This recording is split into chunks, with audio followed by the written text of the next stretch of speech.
राम राम भाई सारा ने। आज हम फ्रंट नेक डिज़ाइन कटिंग करेंगे। ये ले ली हमने पेस्टिंग 13 इंच लंबी 4 इंच चौड़ी। इसको हमने डबल फोल्ड कर लिया है। 3-3 इंच का निशान लगाएंगे हम गले का। 3-3 इंच का निशान लगा लिया है।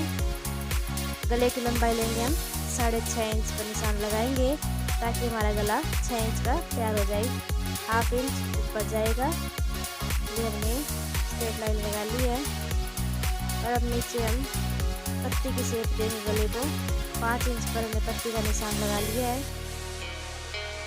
अब हम इस गले को पत्ती की शेप दे देंगे। ये हमने गले को पत्ती की शेप दे दी है। इस प्रकार पत्ती की शेप दे दी और गले की गोलाई देनी ऊपर से। ये हमने गले की गोलाई दे दी।